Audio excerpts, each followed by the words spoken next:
Welcome. Only the best are invited to compete in the King of Iron Fist competition.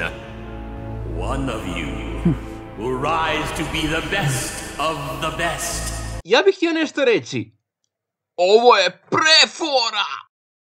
Onako, osim što sam ljubitelj kartaške igre Yu-Gi-Oh! I onako ležerni fan MOBA igre League of Legends, također sam solidni fan Tekken serijala igara.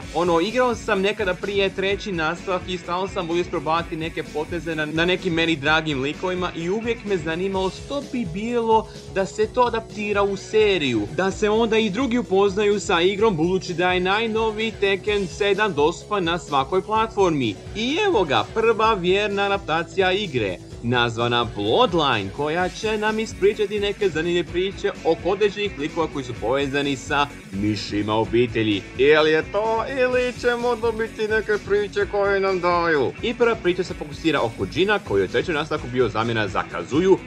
To je samo činjenica. I dakle vidimo zbog čega on htio pronaći svog djeda da bi ga on naučio novim tehnikama da se može osvetiti i da ga onda djed prijavi na turnir željezne šake jer će onda sresti dosta boraca koji žele titulu kralja željezne šake.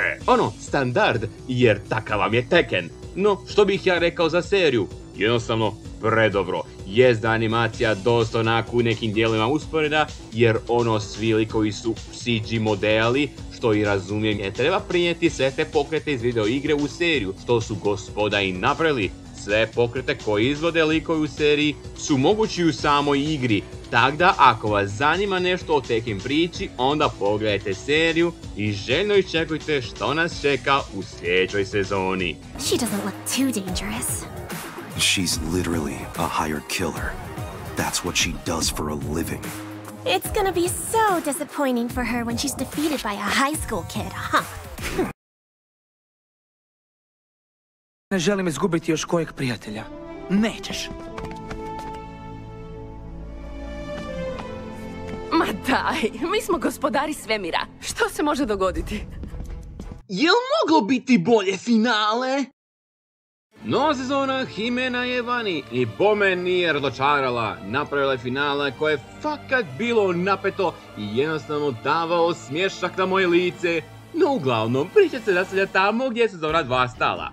Kras je prigrla kaos i sada pomaže Skeletoru da dobije svoje novo tijelo preko kostiju kralja Sive Lubanje, da bi onda proširio svoj kaos po cijeloj Eterniji. I to nema više što reći. Realno, sezona je bila predobra, čak me dosta podsjetila na Conana, jer ima toliko zmija u sezoni i čak sam doživio opet istu scenu kao i u Berserku.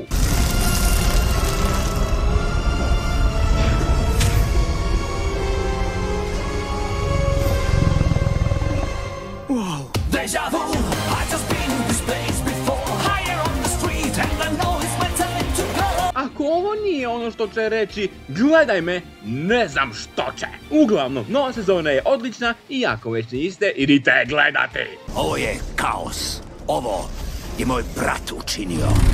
Što vas čini tako sigurni?